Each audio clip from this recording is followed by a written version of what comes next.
Ô, Caio, por que que você leu aqui, né? A devocional João 9, genial. O cego é ótimo, né, cara? Que cego O cego é fantástico. jogo rápido. O Cara, cego ele é- foi lá, passou, eu vi. Daí. O que eu acho interessante é o humor do cego. É, o cego é massa, velho. Eu nunca tinha visto esse cego com esse olhar. Entendeu? Aí é o seguinte, os caras se irritam, né? Aí a Cego super inteligente, sem paciência para estupidez. Isso, jogo rápido, Jogo rápido. sucinto, simples e objetivo. Totalmente. Aí a pergunta é a seguinte, cara, por que que a liberdade de Deus perturba tanto a religião, cara? É porque tira o controle da mão dela.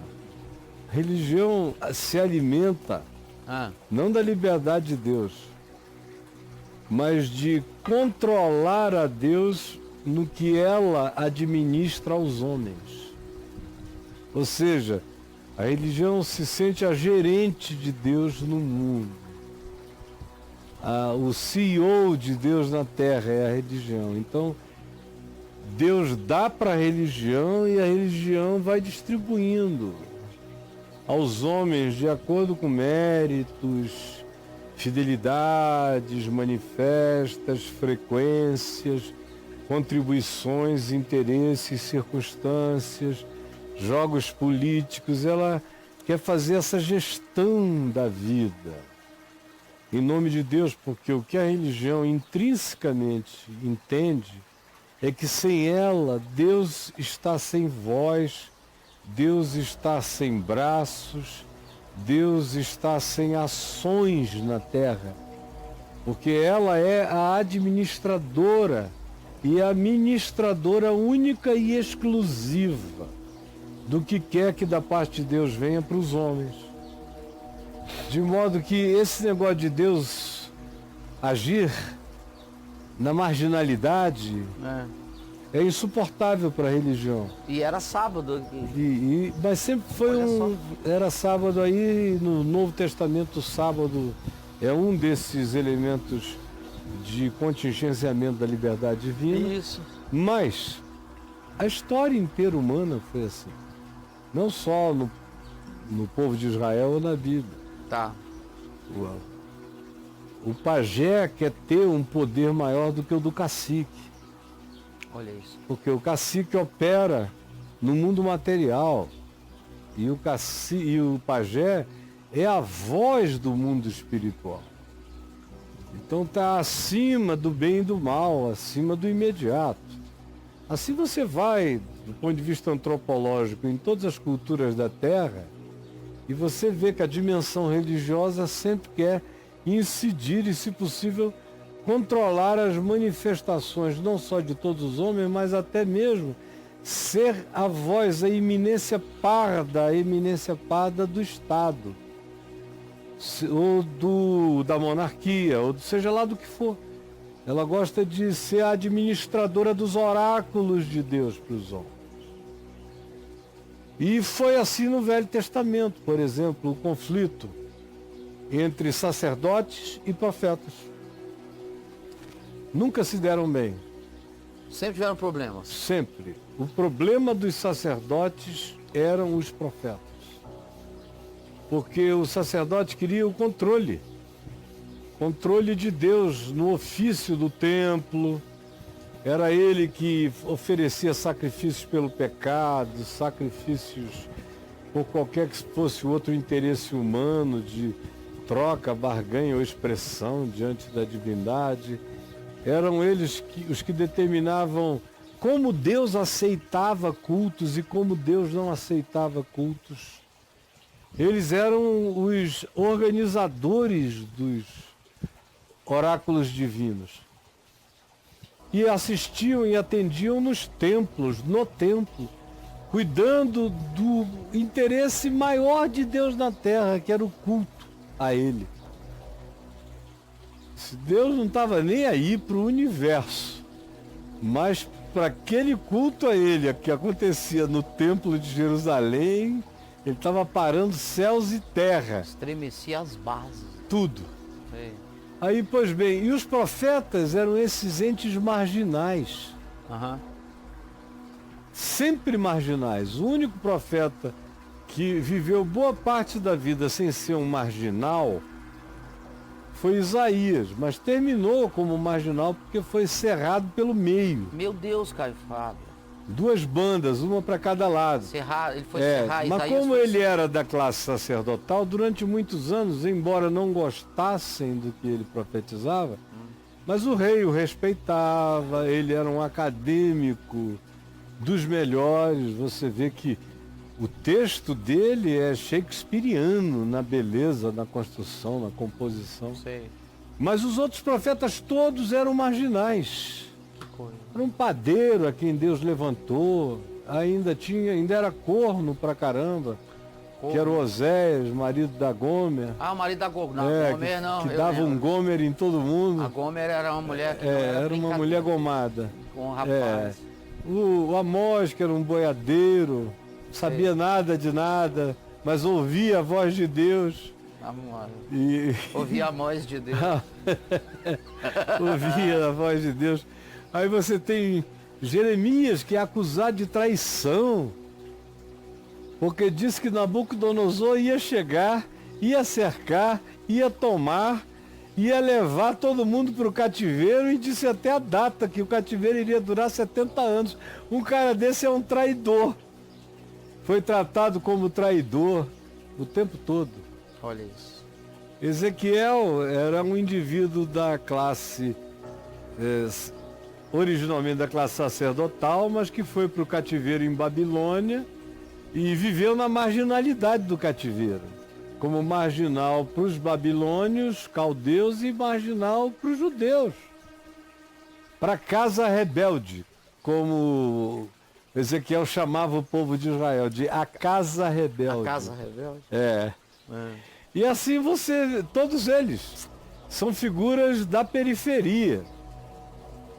O próprio Jonas, que não era de Judá, não era de nenhuma fina estirpe, era um profeta do Reino Norte de Israel, com todos os elementos para não ser ouvido, tanto é que a profecia dele não é para dentro de Israel, uma profecia para os ninivitas do lado de fora.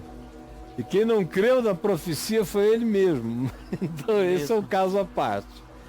Mas Malaquias era um cara das ruas, andando, respondendo perguntas e fazendo perguntas, como o livro dele, a profecia dele mostra, sempre na marginalidade, questionando o templo, os sacerdotes, as oferendas, as liturgias, marginais mesmo. Então, isso sempre foi assim, a voz de Deus sempre habitou a marginalidade. A voz de Deus não se fez ouvir na oficialidade da religião. Você veja, João Batista é um marginal da religião. Jesus é um marginal da religião. Os verdadeiros apóstolos se fizeram marginais da religião. Paulo encontra Cristo para ser o maior marginal da religião. Então como é que a religião pode gostar de algo que ela já sabe que vai tirar o poder da mão dela? E vai colocar o poder na manifestação de Deus. E vai desdiferenciar o sacro do leigo, do laicado. A revelação desdiferencia esses poderes.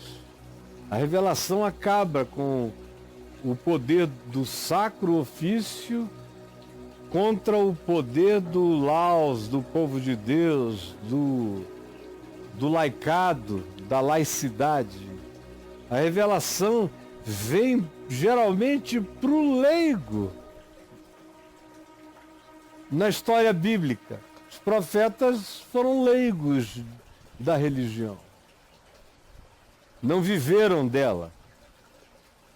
E existiram quase sempre contra o que ela fazia e o que ela tentava estratificar. Assim foi com todos os outros. E no Novo Testamento a gente segue o mesmo convite para que aquele que anda com Deus, o discípulo de Jesus, seja um hebreu, seja um ser em movimento, ouvindo a voz de Deus no caminho. Esse é o chamado. Então por isso a religião nunca gostou da liberdade de Deus. A liberdade de Deus trabalha contra a organização e o planejamento religioso. Você veja no Novo Testamento a liberdade de Deus. Jesus nasce e não tem nenhum sacerdote que tenha recebido uma revelação no templo. Nenhum. Ninguém oficial ficou sabendo. Olha, 3 indivíduos do Extremo Oriente, talvez da Pérsia, talvez discípulos de Zoroastro, Sei. creram, intuíram, viram, discerniram, creram e foram, seguindo um astro, até Belém. Antes passaram por Jerusalém. Falaram com Herodes, que mandou chamar os melhores acadêmicos de Jerusalém, perguntaram: escuta, tem alguma revelação, assim, com posicionamento de satélite, que diga um lugar, Um GPS. Sei. do Messias? O Waze. Essa revelação do nascimento do Messias tem CEP? Tem algum Waze que leve até lá? Manda a localização Manda lá a geolocalização da manjedoura. da manjedoura. Isso. Tem alguma? Eles disseram: tem Miqueias. Tem o satélite de Miqueias. Miqueias. Tem no ponto 51 de Miqueias, você acha a geolocalização. E tu, Belém, Efrata, Sei. não serás de modo algum a menor de todas as cidades ou as tribos de Judá, porque de ti me virá o guia. De ti me virá o guia, cujas origens são desde os tempos eternos, desde os dias da eternidade. É o que está escrito, e os escribas leram a geolocalização e disseram: olha, vai nascer em Belém. Quando nascer, por quê? Aí os caras disseram: não, é porque a gente viu a estrela dele no Oriente e viemos para adorá-lo. Aí o Herodes então lhes diz: ó, quando vocês tiverem confirmada a geolocalização, me avisem para eu ir adorar também. Compartilha comigo a localização, Compartilha, por favor. me manda. Encaminha para mim. Por favor, faça isso. É aquela viagem compartilhada com Herodes, que tem no Uber, né? Isso, compartilhada com o Herodes. Ele querendo rastrear. Ele querendo rastrear. Isso. Compartilha comigo. Aí os 3, que história é essa? E foram, chegaram lá, encontraram Jesus e, por divina advertência, depois de o adorarem, voltaram por outro caminho. Os outros, para quem os anjos aparecem? Para um grupo de sacerdotes no átrio do templo, dizendo: vão a Belém. Não, aos pastores. Pessoalzinho O pessoal que estava criando ovelha e cordeiro para ser comido. Eram os trabalhadores na ponta do processo de alimentação da sociedade. Lá os primeiros operários, o peão desse negócio de natureza alimentícia. Para esses, os anjos apareceram. Ou para qualquer um outro, um cara chamado Simão, que não tem nenhum pedigree, uma mulher chamada Ana, que era só uma velha esperançosa. Foram esses que tiveram essas certezas. E Maria vai passar boa parte da sua gravidez na casa da sua prima Isabel, que também, o marido era sacerdote, mas nada relevante. De modo que não há um berço. A profecia nunca teve berço. A profecia só teve manjedoura. A revelação de Deus nunca teve berço. Ela só teve manjedouras. Então é por isso que a religião não suporta. Porque relativiza todo o mandato que ela diz que possui de falar em nome de Deus. E é uma coisa que ela não abre mão. Não, se ela abrir mão disso, se ela perder isso, acabou. ela vai viver de quê? De sinceridade?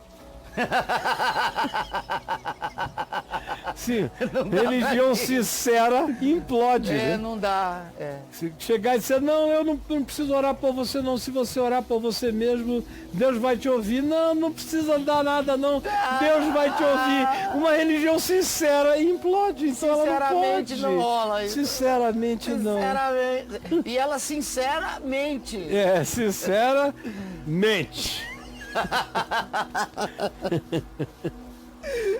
Mente com A sinceridade. religião é sinceramente. É. Viu?